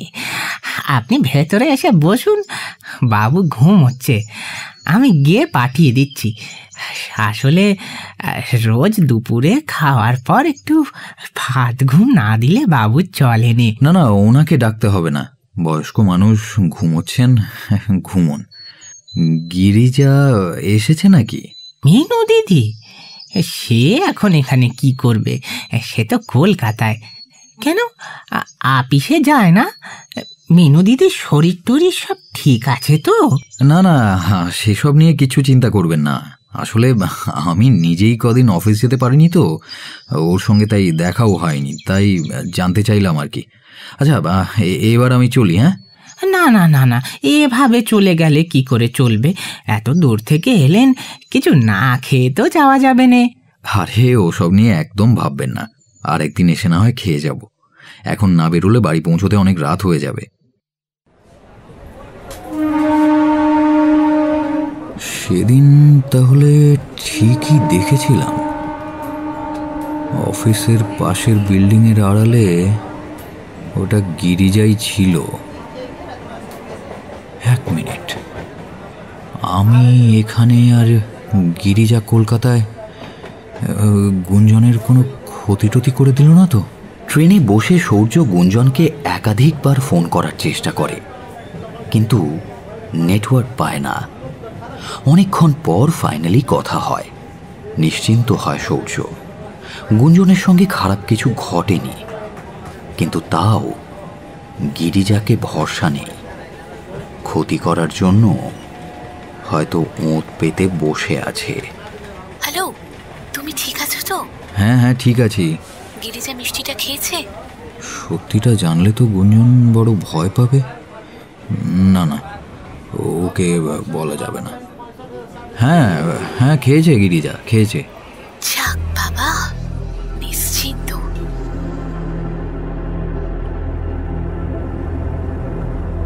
পরদিন সকালে অফিস বেরোনোর সময় ব্যাগটা খুলে নিজের ওপরেই বিরক্ত হয়ে যায় সূর্য।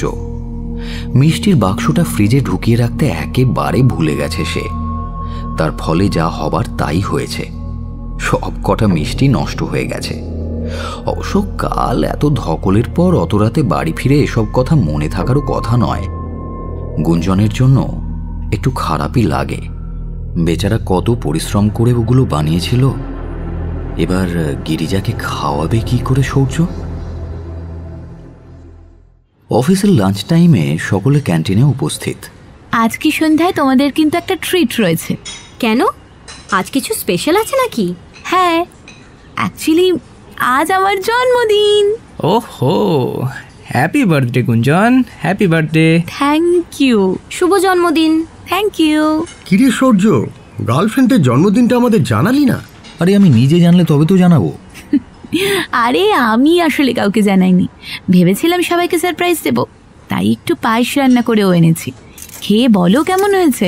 পরের বছর কিন্তু তোমার জন্মদিনের পায়েসটা আমিই বানাবো। এই তোমরা একটু টেস্ট করে দেখো তো কেমন হয়েছে। দেখতে দারুণ লাগছে, খেতেও নিশ্চয়ই অসাধারণ হবে। তবে পায়েস তো মিষ্টি, তাই শেষ পাতেই বেশি ভালো লাগবে। এই পনিরের তরকারিটা আগে বরং খেয়ে নিই, তারপর আমরা পায়েস খেয়ে গুঞ্জনের জন্মদিন সেলিব্রেট করব। সর্বনাশ, তুই রান্না করেছিস? আগের বার খাইয়েছিলিস, সে যা টেস্ট ছিল। আজকেরটা খেয়ে দেখ, তারপর বলবি। খাবারের সঙ্গে পনিরের তরকারি মুখে দিয়ে সকলে অবাক। সত্যি ফাটাফাটি।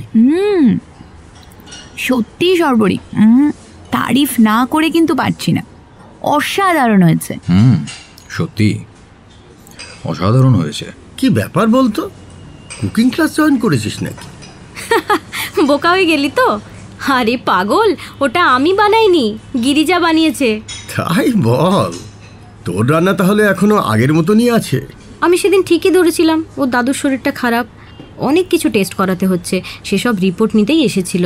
আমার ফ্ল্যাটে এসে দেখা করলো, বললাম সবগুলো রিপোর্ট একসঙ্গে নিয়ে তারপর যেও, তো ওই বানিয়ে বলল সকলকে খাওয়াতে। সূর্য স্তব্ধ হয়ে বসে থাকে, কারও কথা তার কানে আসছে না। গিরিজা বানিয়েছে? ভিন্ডালগড়ের সেই লোকটা বলেছিল চাঁড়ুলির বানানো খাবার কিছুতেই না খেতে। কি হবে এখন? আমার এখনই বাড়ি যেতে হবে, আমি এলাম। হঠাৎ সূর্য দেখল গুঞ্জন উঠে দাঁড়িয়েছে, তার চোখ মুখ লাল। কি গুঞ্জন, কোথায় যাচ্ছ? গুঞ্জন, গুঞ্জন শোনো। গুঞ্জনের পিছু পিছু সূর্য হুড়মুড় করে বেরিয়ে যায়। তাড়াহুড়োতে ধাক্কা লেগে গুঞ্জনের পায়েসের টিফিন কৌটোটা নিচে পড়ে পায়েস ছড়িয়ে যায় চারিদিক। গুঞ্জন, আরে শোনো। সূর্য দৌড়ে বাইরে গিয়েও গুঞ্জনকে দেখতে পায় না। কি ব্যাপার? গুঞ্জন এইভাবে রাগ করে চলে গেল কেন? আমার গিরিজার ব্যাপারে ওকে মিথ্যে কথা বলাটা উচিত হয়নি। গিরিজা কি তাহলে শেষ পর্যন্ত সত্যিই গুঞ্জনের কোনো ক্ষতি করে ছাড়ল? না না, তা যদি সত্যি হয় তবে আমি গিরিজাকে ছেড়ে কথা বলবো না। নিজের বাইক নিয়ে গুঞ্জনের ফ্ল্যাটের উদ্দেশ্যে রওনা দেয়। হাজার চিন্তা ভিড় করে আসে তার মাথায়। গন্তব্যে পৌঁছে হুড়মুড় করে সিঁড়ি বেয়ে উঠতে থাকে শৌর্য। গুঞ্জনের ফ্ল্যাটের দরজাটা আধ খোলা। ভেতর থেকে কেমন একটা চাপা আর্তনাদ আসছে। মুহূর্তের জন্য শৌর্যর কেমন যেন ভয় লাগে। কোনো কিছু না ভেবে দরজা ঠেলে ভেতরে ঢোকে সে। ঘরের দৃশ্য দেখে সে স্তম্ভিত হয়ে যায়। গুঞ্জনের শরীর থেকে মাংস গলে গলে মেঝেতে পড়ছে আর ছাই হয়ে যাচ্ছে সঙ্গে সঙ্গে। সে কি করবে ভেবে পায় না। কিভাবে বাঁচাবে গুঞ্জনকে? গিরিজা শেষ পর্যন্ত গুঞ্জনের ক্ষতি করেই ফেলল। গুঞ্জনের কষ্টে শৌর্যর চোখ ফেটে জল বেরিয়ে এলো। গুঞ্জন চাঁড়ুলি শেষ করে দিল তার গুঞ্জনকে। আর কোনো লুকিয়ে থাকা নয়, গিরিজাকে সে একাই শেষ করবে। কিন্তু এখন গুঞ্জনের জন্য কিছু তো করতে হবে। গুঞ্জন যন্ত্রণায় ছটফট করছে, দু চোখ ঠেলে বেরিয়ে আসার জোগাড়। হ্যাঁ হ্যাঁ হ্যাঁ, কি কি? অ্যাম্বুলেন্স অ্যাম্বুলেন্স অ্যাম্বুলেন্স আমি এখনই রাখছি। এই তো গুঞ্জন, আমি আমি এখনই রাখছি। কিচ্ছু হবে না, তোমার কিচ্ছু হবে না। কিন্তু এটা কি হচ্ছে? কি হচ্ছে? অসহায় হয়ে দাঁড়িয়ে থাকে শৌর্য। তার কিছুই করার নেই। পকেট থেকে ফোন বের করে গুঞ্জনের দিকে তাকাতেই শৌর্য চমকে ওঠে। গুঞ্জনের দু চোখের মণিও টকটকে রক্তবর্ণ, ঠিক গিরিজার মতো। ফোন হাতেই রয়ে যায় শৌর্যর। কোনটা সত্যি কোনটা মিথ্যে কিছুই বুঝে উঠতে পারে না সে। ওদিকে গুঞ্জনের শরীর প্রায় নিঃশেষ। শৌর্য একবার ভেতরের ঘরে গিয়ে ঢোকে। দেখে গুঞ্জনের শোয়ার ঘরের মেঝেতে একটা অদ্ভুত ছক কাটা, আর তার মাঝখানে শৌর্য ছবি আর একটা ধরমুন্ডু আলাদা করা দাঁড় কাক পড়ে রয়েছে। শৌর্য বাইরের ঘরে এসে দেখে গুঞ্জনের আর কোনো চিহ্ন মাত্র নেই। থাকার মধ্যে মেঝেতে কিছুটা ছাই পড়ে আছে। আর থাকতে পারে না শৌর্য। দম বন্ধ হয়ে আসে তার। দিনের পর দিন এসব ধকল নিতে নিতে সে মানসিকভাবে বিধ্বস্ত হয়ে পড়েছে। বাইক নিয়ে হাজির হয় একটা দিঘির ধারে। চুপচাপ বসে থাকে কিছুক্ষণ। এতদিনের সমস্ত কথা, সব হিসেব কেমন যেন এলোমেলো হয়ে যায় মাথার মধ্যে। পীযূষরা বারবার ফোন করলেও সে ফোনটা ধরে না। খানিকক্ষণ বসার পর শৌর্য সোজা রওনা দিল সর্বরীর বাড়ির উদ্দেশ্যে।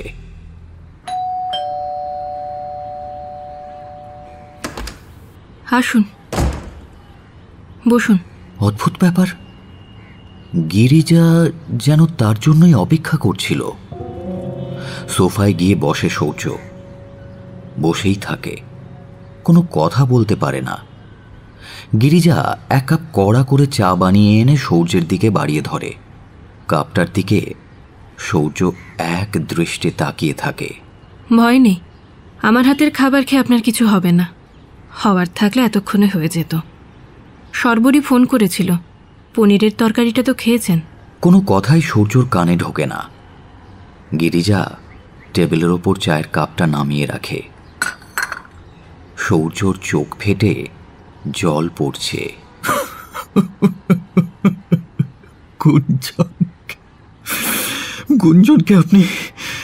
গুঞ্জনকে আপনি যার জন্য কাঁদছেন সে আমারই মতো একজন চাঁড়ুলি।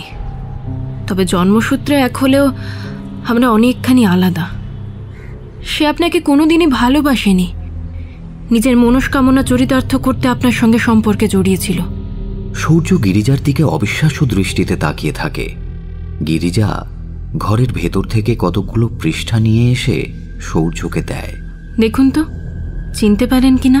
চোখ মুছে কাগজগুলো হাতে নিয়ে শৌর্য ভালো করে দেখে। হাতের লেখাটা বড়ই চেনা চেনা লাগে তার। তারপর মনে পড়ে এগুলো সেই ডায়েরিটার ছেঁড়া পাতা। হ্যাঁ, এগুলো ওই ডায়েরিরই পাতা। গুঞ্জনের বাড়ি থেকে পেয়েছি। সর্বরের মুখে জেনেছি। আমার নাম জানার পর গুঞ্জন আমার ঠিকানা জানতে চেয়েছিল। ভিন্ডালগড় শুনেই ও নিশ্চিত হয়ে যায় যে আমি ওর সেই চেনা গিরিজা। মনে আছে পরের দিনই ও অফিস ছুটি নিয়েছিল? হ্যাঁ, বলেছিল মাইগ্রেনের যন্ত্রণায় অফিস যেতে পারেনি। ও সেদিন সোজা ভিন্ডালগড় যায়। অবসর সময় আমি একটা স্কুলে পড়াই। আমার স্কুলে একটা সাংস্কৃতিক অনুষ্ঠান থাকায় আমি দাদুকে নিয়ে স্কুলে গেছিলাম। ওই দিন গুঞ্জন যখন আমাদের বাড়িতে যায় আমরা ছিলাম না। ও আমার ঘরে গিয়ে ডায়েরিটা খুঁজে বের করে। মিথ্যে কথা? মিথ্যে কথা নয়, ডায়েরির কথাটা আমি অনেক দিন আগে ওকে জানিয়েছিলাম। ওর সঙ্গে পরিচয় তো আমার আজকের নয়, আমাদের রক্তের সম্পর্ক। ও আমার বড় মাসির মেয়ে। বড় মাসি মানে সেই মাধবী আর সুধা? তুমি যদি সুধার মেয়ে হয়ে থাকো তার মানে মাধবীর মেয়ে গুঞ্জন? হ্যাঁ। ডায়েরির পাতাগুলো কেন ছিঁড়ে নিয়েছিল জানেন? এতে ওর মায়ের আর ওর কথাও লেখা আছে। আমার আর ওর জন্ম 1 মাসের তফাতে। আপনার মনে আমার সম্পর্কে সন্দেহ দৃঢ় করতে ও এই ডায়েরিটা আপনাকে পড়িয়েছে। তুমি কি করে জানলে যে আমি ডায়েরিটা পড়েছি? তা না হলে ও এই ডায়েরিটা খামোখা নিতে যাবেই বা কেন? না, ও নেয়নি, তুমি ওকে পার্সেল করেছিলে। আপনাকেও মিথ্যে কথা বলেছে। আপনাকে বশ করার জন্য আজ পায়েস বানিয়ে নিয়ে গেছে যাতে আপনি খান। আমি ঠিক জানতাম ও আর দেরি করবে না। একবার যখন জানতে পেরেছে যে আমিও আপনাদের পরিচিত। আর সেই কারণে নিজের বোনকে খুন করে ফেললে। কিসের জন্য? সুপ্ত প্রেম? খুন? আমার জন্য বানানো মিষ্টিটার বেলায় আপনার সে কথা মনে হয়নি? কাল গুঞ্জনের ঘরে গিয়ে ওর বানানো মিষ্টি দেখে আর ফোনে হারান কাকা আপনার কথা বলতে আমার সন্দেহ আরও দৃঢ় হয়। একজন চাঁড়লির বানানো খাবার অন্য চাঁড়লি খেলেই তার মৃত্যু অনিবার্য। ওই জন্য আমি আগেই ওর ব্যবস্থা করে দিলাম। আর ত্রিকোণ প্রেম কেন? এই পৃথিবীতে কি একটা ছেলে আর একটা মেয়ের মধ্যে শুধু প্রেমের সম্পর্কই থাকতে পারে? এই যে আপনার মনে ধারণা ছিল যে আমার বানানো খাবার খেলে আপনার ক্ষতি হয়ে যেতে পারে, খাবার বানিয়ে খাওয়ানোর সুযোগ তো আমার আগেই এসেছিল যখন সবাই মিলে ভিন্ডালগড় আমাদের বাড়িতে থেকেছিলেন। কোনো ক্ষতি হয়েছে কি? গুঞ্জনের এই পরিণতির কষ্ট কি আমার নেই? আমি তো আর খুনি নই, কিন্তু আর কোনো রাস্তা ছিল না। ওকে অনেকবার বুঝিয়েছিলাম, আর আমাদের বাড়িতে আপনাকে অনেকবার সাবধান করারও চেষ্টা করেছিলাম, কিন্তু আপনি সুযোগই দিলেন না। চাঁড়লির ব্যাপারে আজ আমি আপনাকে সব কথা খুলে বলছি। চাঁড়লির গর্ভে শুধুমাত্র একবারই সন্তান জন্মায়, কন্যা সন্তান, আর সেই এই বংশকে ভবিষ্যতে এগিয়ে নিয়ে যায়। তবে একটি মেয়ে স্বাভাবিক মানুষের মতো জীবনযাপন করবে না চাঁড়লি হয়ে বেঁচে থাকবে, সেই সিদ্ধান্ত তার উপরেই থাকে। স্বাভাবিক মানুষ হতে চাইলে সে কখনো সন্তানের জন্ম দিতে পারবে না, এবং আয়ুকাল শেষ হলে স্বাভাবিক নিয়মে মারাও যাবে। কিন্তু চাঁড়লি হতে চাইলে সন্তান জন্ম দিয়ে সুন্দরভাবে যতদিন খুশি বেঁচে থাকতে পারবে। তবে তার জন্য কয়েক বছর পর পর কোনো জীবন্ত মানুষের প্রাণ প্রয়োজন। আমার মা আর মাসি যে গোষ্ঠীতে ছিল, নিজেদের ঈর্ষা, রেষারেষি আর ক্ষমতার লোভে তারা একে অপরকে শেষ করে দেয়। আমার মা আর মাসি কোনো রকমে লুকিয়ে বেঁচে যায়। তারা এসে আমার ঠাকুরদার কাছে আশ্রয় ভিক্ষা করে। যার উপর চাঁড়লির নজর থাকে তাকে নিজের বানানো খাবার খাওয়ালে সে তাকে ছাড়া অন্য কাউকে বিয়ে করার কথা ভাবতেই পারবে না। তবে তার আগে কিছু তন্ত্রমন্ত্র করে একটা দাঁড়কাক বলি দিতে হয়। এভাবেই আমার মায়ের সঙ্গে আমার বাবার বিয়ে হয়। তা তোমার ঠাকুরদা তোমার মাকে দেখে কিছু বুঝতে পারলেন না? চোখের ব্যাপারটার জন্য বলছেন তো? না, বুঝতে পারেনি। জন্মগতভাবে চোখের মণি লাল থাকলেও আগে চাঁড়লিদের গোষ্ঠীতে কোনো শিশু জন্মালে তারা মন্ত্র পড়ে দিত যাতে সাধারণ মানুষ চাঁড়লিদের চিনতে না পারে। আমার মা আর মাসির সেই মন্ত্র জানা হয়ে ওঠেনি, তাই তাদেরকে কেউ চিনে ফেলতে না পারলেও তারা নিজেদের সন্তানের ওপর সেই মন্ত্র ব্যবহার করতে পারেনি। চাঁড়লিরা কখনো কাউকে ভালোবেসে বিয়ে করে না, কিন্তু আমার মা আমার বাবাকে ভালোবেসে ফেলে। চাঁড়লিদের সন্তান হওয়ার 3 দিনের মধ্যে সন্তানের জন্মদাতা পিতার প্রাণনাশ করতে হবে, নয়তো সেই চাঁড়লি নিজেই মারা যাবে। আমার বড় মাসি সেই রীতি অক্ষরে অক্ষরে পালন করে গুঞ্জনকে নিয়ে অন্যত্র পালিয়ে যায়, কিন্তু আমার মা পারে না। আমার জন্মের 3 দিনের মাথায় মারা যায়। মারা যাওয়ার আগে মা যা কিছু শিখেছিল সব কথা বাবা আর ঠাকুরদাকে জানিয়ে দিয়ে যায়। ঠাকুরদা বলেছিলেন একজন চাঁড়ুলি ছাড়া আর কেউ চাঁড়ুলিকে শেষ করতে পারবে না। এমনই কপাল আমার, তার কদিন পর আমার বাবাও একটা দুর্ঘটনায় মারা যায়। দাদু আমাকে ফেলতে পারে না, নিজের মায়ের নামে নামকরণ করে, আমাকে মানুষ করেন। এর চাইতে বড় পাওনা আমার আর কি আছে? আমি জানি আপনারা আমার নাম নিয়ে হাসাহাসি করেন, কিন্তু এই নাম আমার কাছে আমার দাদুর আশীর্বাদ। 4 মাস আগে স্কুল থেকে একটা জায়গায় বাচ্চাদের নিয়ে বেড়াতে যাওয়া হয়েছিল। ওখানেই একটা বাগানের ফাঁকা জায়গায় একখানা ছক কাটা দেখি, পাশে একটা দাঁড়খা গলা কাটা অবস্থায় পড়ে আছে। সেখানেই গুঞ্জনের সঙ্গে পরিচয় হয়। সে আমার পরিচয় জানতে পেরে আমাকে তার মায়ের কাছে নিয়ে যায়। সেদিনই আমার মাসিকে প্রথম দেখি। মাসি এখনো আমাদেরই বয়সী। নিজেকে চিরযৌবনা রাখার জন্য এভাবে যে কত মানুষকে মৃত্যুর দিকে ঠেলে দিয়েছে জানি না। আমাকেও খুব উৎসাহ দিয়েছিল এই কাজ করতে। বোঝায় যে বয়স বাড়লে দেখতে কুৎসিত হয়ে যাব, একটা সময় পর মারাও যাব, এভাবে সুন্দর হয়ে বেঁচে থাকতে কে না চায়। আমাকে বোঝাতে গিয়ে গুঞ্জন উত্তেজনার বশে আপনার ব্যাপারে জানিয়ে ফেলে। সে আপনার ঔরসে সন্তানের জন্ম দিয়ে আপনার জীবন নাশ করতে চায়। তাহলে তোমার আর গুঞ্জনের রক্তের সম্পর্ক হলো কিভাবে? চাঁড়ুলিরা তো একবারই সন্তানের জন্ম দেয়। হ্যাঁ, একবারই। আমার মা আর মাসি যমজ ছিল। গুঞ্জনকে অনেক করে অনুরোধ করেছিলাম যাতে চাঁড়ুলিদের বংশ আর এগিয়ে নিয়ে না যায়, কিন্তু সে তো শোনেই না। উপরন্তু মা মেয়েতে মিলে রেগে যায় আমার ওপর। আমি আর কিছু না বলে চুপচাপ ফিরে আসি। দাদুকে জানাতে পারি না, নয়তো দাদু আমাকে কিছুতেই শহরে আসতে দিত না। গুঞ্জন ধীরে ধীরে আমার মাসির থেকেও বেশি ভয়ঙ্কর হয়ে ওঠে। মাসখানেক আগে এক দুর্ঘটনায় ওর মুখের এক পাশটা ভয়ঙ্কর ক্ষতিগ্রস্ত হয়। কিন্তু ওর মুখ তো... তার জন্য ও নিজের মাকে স্যাক্রিফাইস করেছিল। আমার মাসি নিশ্চয়ই কল্পনাও করতে পারেনি যে তার মেয়ে এমনটা করবে। তোমার এসব কথা আমি বিশ্বাস করব কেন? একটা কারণ দেখাতে পারো? বিশ্বাস করা না করা সম্পূর্ণভাবে আপনার ব্যাপার। শুধু বলুন তো, গুঞ্জন আপনাদের তার বাবা মায়ের সম্পর্কে কিছু বলেছিল? আপনারা অফিসে ওর মায়ের নাম চেক করেছেন? আর আমার দাদুর ডায়েরি ও নিল কেন? আর যেসব পৃষ্ঠায় ওর আর ওর মায়ের ব্যাপারে লেখা আছে সেগুলো ছিঁড়েও নিয়েছে। ডায়েরিটা তো আর নতুন লেখা নয়, পুরনো ডায়েরি। সেদিন যে কারণে তড়িঘড়ি করে ভিন্ডালগড় থেকে সবাইকে সঙ্গে নিয়ে চলে এলেন, সেটা গুঞ্জনের মধ্যে খেয়াল করেননি? আমার মতো ওর দু চোখের মনিও লাল। আর কিচ্ছু বলে না শৌর্য, চুপচাপ বাড়ি ফিরে আসে। ধীরে ধীরে সময়ের সাথে সাথে গুঞ্জনের কষ্টটা কাটিয়ে ওঠে সে। সর্বরীরা জানে গুঞ্জন চাকরি ছেড়ে অন্য কোথাও চলে গেছে, কোনো কারণে কারুর সঙ্গে আর সম্পর্ক রাখেনি। দিন দুয়েক এসব নিয়ে আলোচনা হলো, তারপর একটা সময় থেমেও গেল। গিরিজার ব্যাপারে তারা জানে দাদুর শারীরিক অসুস্থতার কারণে সে এই চাকরিটা ছেড়ে বাড়ির কাছের একটা স্কুলে শিক্ষকতার চাকরি নিয়েছে। এরপর 20টা বছর কেটে গেছে। রাতের খাওয়া দাওয়া হয়ে গেলে প্রতিদিনই সৌর্য তার স্ত্রী ঋতশ্রীর সঙ্গে খানিকক্ষণ গল্প গুজব করে। আজ ঋতশ্রী বলল, জানো তো আমাদের কলেজে কাল একটা মেয়ে অ্যাডমিশন নেবে। কি শার্প, কি বলবো। তাই নাকি? গ্রামের স্কুলে পড়েছে, ঠিকমতো টিউশন পেত কিনা কে জানে, কিন্তু কি ব্রিলিয়ান্ট। এইচএস এর রেজাল্ট দেখার মতো। তা কি নাম? স্রোতস্বিনী মুখার্জি। বাবা, নামের কি বাহার। কোথায় থাকে? কি একটা জায়গা, দাঁড়াও, হ্যাঁ মনে পড়েছে, ভিন্ডালগড়। আধশোয়া অবস্থা থেকে সৌর্য চমকে উঠে শটান সোজা হয়ে বসে। মনে পড়ে যায় জগৎবন্ধু বাবুর কথা। তাঁরাও তো মুখার্জি ছিলেন। আমি কাল তোমার সঙ্গে একবার যাব তোমাদের কলেজ। হঠাৎ কেন? ঋতশ্রী ম্যাডামের কর্তা একদিন সঙ্গে গেলে কি ছাত্রছাত্রীরা হাসাহাসি করবে? ধুর, আসলে আমার একজন পরিচিত ভিন্ডালগড়ে থাকেন, অনেকদিন কোনো খোঁজ পাইনি, তাই ভাবছিলাম যে একবার মেয়েটিকে জিজ্ঞেস করবো সে চেনে কিনা। ওসব করতে যেও না, কি ঝামেলা বাঁধবে তার ঠিক নেই। আরে ঝামেলা বাঁধবে কেন? আমি তো জাস্ট জিজ্ঞেস করব। পরদিন সৌর্য ঋতশ্রীর সঙ্গে কলেজে গিয়ে চমকে ওঠে।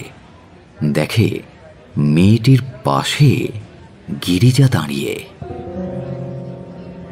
ঋতুশ্রী তাকে মেয়েটির মা হিসেবে সৌর্যর সঙ্গে পরিচয় করিয়ে দেয়। সৌর্য নিজের চোখকে বিশ্বাস করতে পারে না।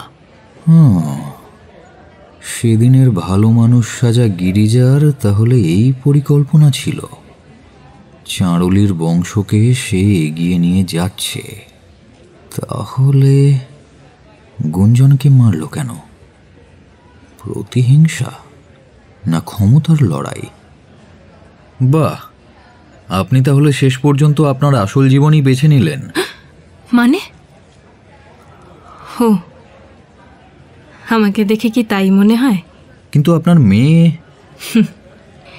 ঈশ্বরের আশীর্বাদে আমি যেমন আমার দাদু স্নেহ ভালোবাসা পেয়েছিলাম, ঠিক সেভাবেই অনেকগুলো বছর আগে বহু প্রতীক্ষার পর অ্যাডপশন সেন্টার থেকে আমার এই মেয়েটাকে পেয়েছি।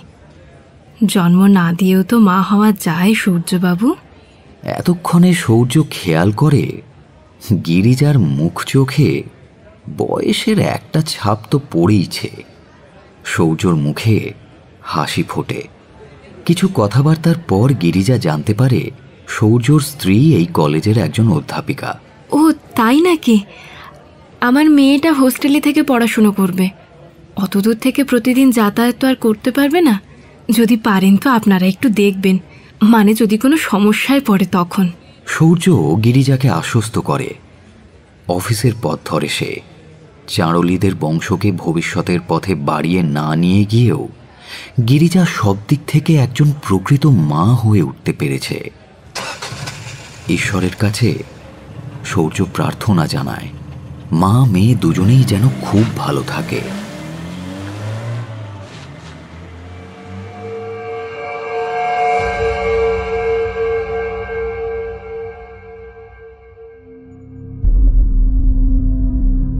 এতক্ষণ আপনি শুনছিলেন তমালিকা ঘোষাল ব্যানার্জির কাহিনী চাঁড়লি। পীযূষের চরিত্রে রথিন, শর্বরীর ভূমিকায় সঙ্গীতা, গিরিজার ভূমিকায় রীতি, গুঞ্জনের চরিত্রে উষসী, রূপঙ্কর এবং হারানের ভূমিকায় অপূর্ব, জগৎবন্ধু বাবুর চরিত্রে দীপক, ঋতুশ্রীর ভূমিকায় মধুরা, গল্প পাঠে সৌর্য এবং পাগলের ভূমিকায় সায়ন, নাট্যরূপ দান Chinmoy, poster and publicity design divine comedy, সমগ্র পরিচালনা এবং ধ্বনি পরিকল্পনা সায়ন। আগামী সপ্তাহে আরও একটি নতুন গল্প নিয়ে হাজির হব আমরা। শুনতে থাকুন রেডিও মিলন 90.4 FM।